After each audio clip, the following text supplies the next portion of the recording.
Hello दोस्तों, नमस्ते, वंदे मातरम। सम उत्कर्ष परिवार में आपका हार्दिक स्वागत और अभिनंदन है। हमने जो करंट अफेयर की सीरीज शुरू की है उसी को हम आज आगे बढ़ाते हैं। आज है 11 नवंबर और 11 नवंबर के समसामयिक पर हम क्या करते हैं, आज चर्चा करते हैं। पहला क्वेश्चन है आज का, हाल ही में कहाँ मानव अधिकार आयोग के सभी सदस्यों ने इस्तीफा दे दिया है? मालदीव, पाकिस्तान, बांग्लादेश और इनमें से कोई नहीं। वो कौन सा देश है भाई? बांग्लादेश। कौन सा देश है? बांग्लादेश। तो बांग्लादेश के अंतरिम अभी जो तख्ता पलट हुआ था उसके अंतरिम सरकार के राष्ट्र प्रधानमंत्री किसे बनाए गए हैं भाई? मोहम्मद यूनिस को। किसको बनाया गया है? मोहम्मद यूनिस को। मालदीव के राष्ट्रपति कौन है?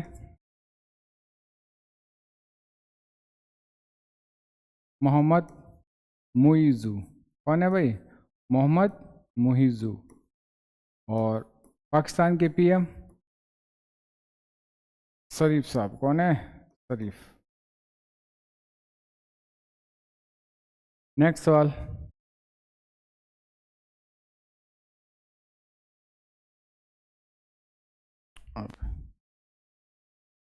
भारत में आने वाले विदेशी पर्यटकों में बांग्लादेश शीर्ष पर रहा है। बांग्लादेश क्रिकेट बोर्ड के अध्यक्ष नजमुल हसन ने इस्तीफा दे दिया है। सैयद रफत अहमद ने बांग्लादेश के 25वें मुख्य न्यायाधीश के रूप में क्या लिया है? शपथ ली है। संयुक्त राष्ट्र का मानव अधिकार दल बांग्लादेश में मानव अधिकारों की जांच करेगा। बांग्लादेश के अंतरिम सरकार में के प्रमुख मोहम्मद यूनिस को नियुक्त किया गया है। भारत को बांग्लादेश को मोगला पोर्ट टर्मिनल के लिए परिचालन का क्या मिला है? अधिकार मिला है।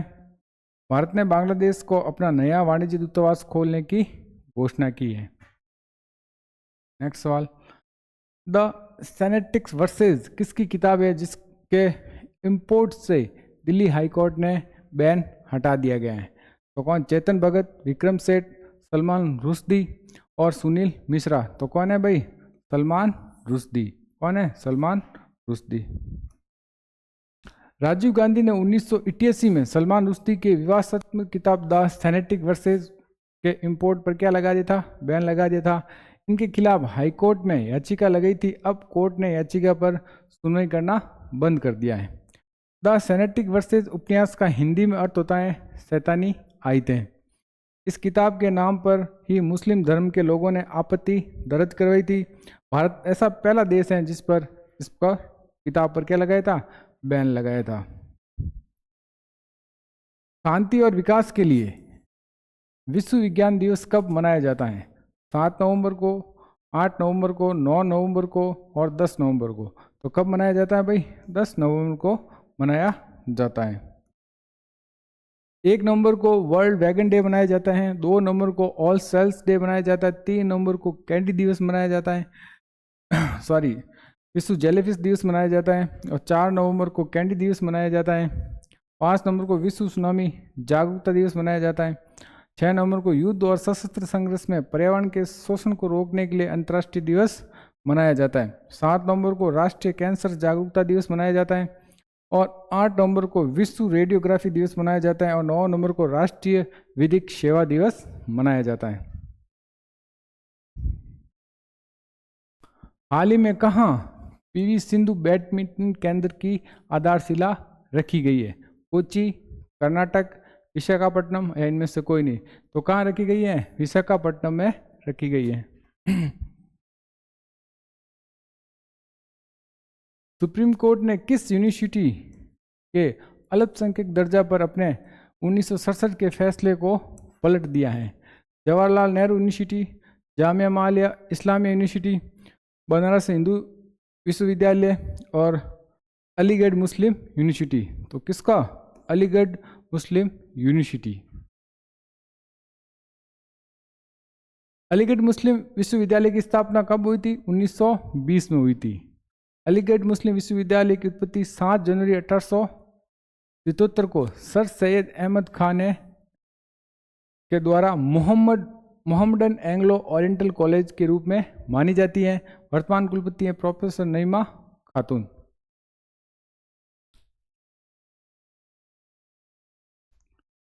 हाल ही में जारी ग्लोबल टीबी रिपोर्ट 2024 के अनुसार भारत में टीबी के मामलों में कितने प्रतिशत की कमी आई है? कितने प्रतिशत की? 14.2%, 7.7% और 19.8%। तो कितने परसेंट की कमी आई भाई? 17.7% की कमी आई है।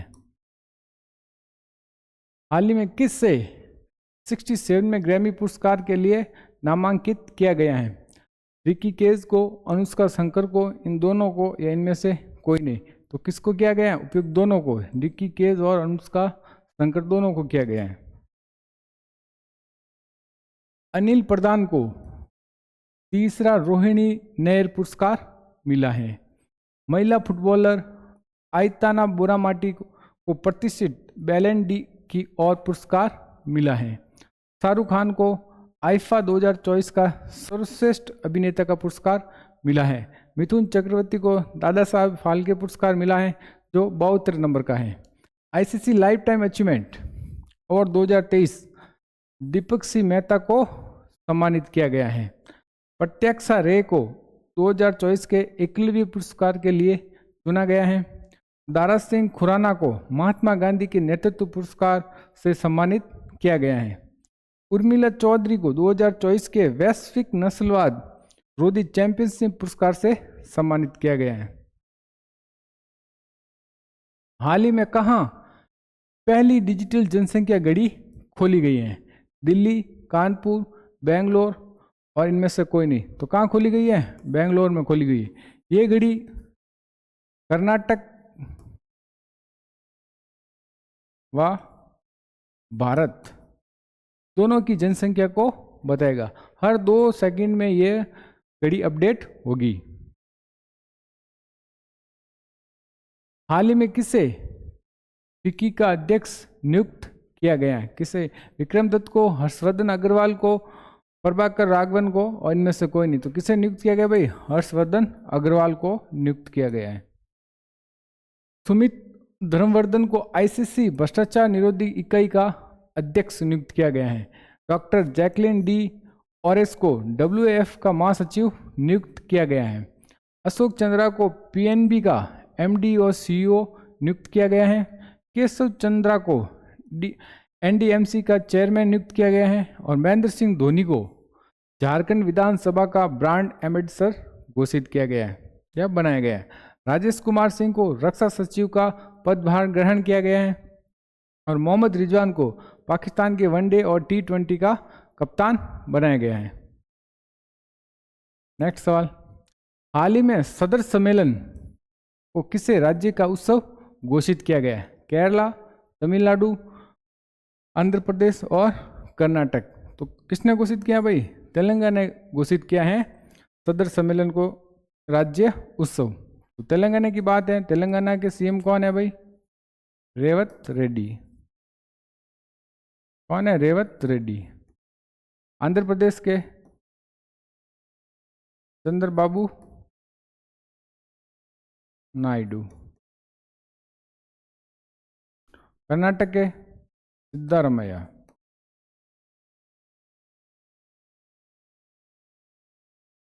और केरला के पी विजयन। नेक्स्ट, तो आज का ये होमवर्क है। हेनले पासपोर्ट इंडेक्स अक्टूबर 2024 में दुनिया का सबसे शक्तिशाली पासपोर्ट किस देश का बना है? ये आपको कमेंट बॉक्स में इसका उत्तर बताना है।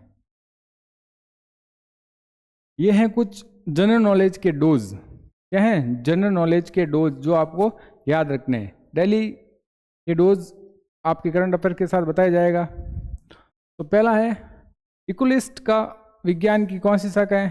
ध्वनि विज्ञान। फाइकोलॉजी का शैवालों का अध्ययन। एंटोमोलॉजी का कीटों का अध्ययन। एंथोलॉजी पुष्पों का अध्ययन। और ऑर्निथोलॉजी पक्षियों का अध्ययन। ऑर्निथोलॉजी पक्षियों का अध्ययन हो गया। पोमोलॉजी फलों का अध्ययन। सेरिकल्चर रेशम कीट पालन का अध्ययन। और इक्थियोलॉजी मछलियों का अध्ययन। नेक्स्ट है डेंट्रोलॉजी वृक्ष व झाड़ियों का अध्ययन। पोमोलॉजी फलों का अध्ययन है। ऑफियोलॉजी सर्पों का अध्ययन है, पिसिकल्चर मत्स्य पालन का अध्ययन है, सोरोलॉजी छिपकलियों का अध्ययन है, और माइकोलॉजी कौकों का अध्ययन है, और सिल्वीकल्चर काष्ठी पेड़ों का अध्ययन है। तो ये थे आज का करंट अफेयर। कल 9 तारीख को 9 नवंबर को हमने क्या करंट अफेयर में पढ़ा है उसके बारे में जान लेते हैं फटाफट। हाल ही में जारी FID विश्व संतृप्त चैंपियनशिप में कौन शीर्ष पर रहा? कौन रहा था? Magnus Carlsen. हाल ही में भारत और कौन सा देश जल संसाधनों और ऊर्जा में सहयोग में तेजी लाने पर सहमत हुए? तो कौन हुए भाई? नेपाल। हेनले पासपोर्ट इंडेक्स में इंडिया की कितनी रैंक है भाई? 83वीं रैंक है। हाल ही में किसे व्हाइट हाउस का चीफ ऑफ स्टाफ नियुक्त किया गया है? किसे नियुक्त किया गया है? सुसी विल्सन को। किसे नियुक्त किया गया? सुसी विल्सन को। हाल ही में भारत सरकार ने हाशिए पर रहने वाले कारीगर समुदाय को अपने उत्पाद बेचने के लिए किस नाम से ब्रांड शुरू किया गया? तो क्या है? ट्यूलिप। क्या है भाई? ट्यूलिप। हाल ही में विश्व रेडियोग्राफी दिवस कब मनाया गया है? कब मनाया गया भाई विश्व रेडियो? 8 नवंबर को। नेक्स्ट, हाल ही में किस IIT ने होम्योपैथिक परियोजना पर सहयोगात्मक अध्ययन के लिए समझौता किया है? किसने किया है? IIT खड़गपुर ने। त्रिसेवा सैन्य अभ्यास पूर्वी प्रहार का आयोजन कहाँ हो रहा है? लद्दाख। 83वां भारतीय सड़क कांग्रेस का वार्षिक अधिवेशन कहाँ पे हो रहा है? रायपुर, छत्तीसगढ़। सुप्रीम कोर्ट ने किस विमान कंपनी के परिसमापन का आदेश जारी किया है? तो वो है जेट एवरेज। तो ये आज का कल का होमवर्क था। नाबार्ड के वर्तमान अध्यक्ष कौन है? कौन है भाई? KV Sanji. कौन है? KV Sanji. तो ये थी अपन के करंट अफेयर की क्लास। अगर आपको क्लास पसंद आ रही है तो इसे लाइक, शेयर और सब्सक्राइब कीजिए। धन्यवाद।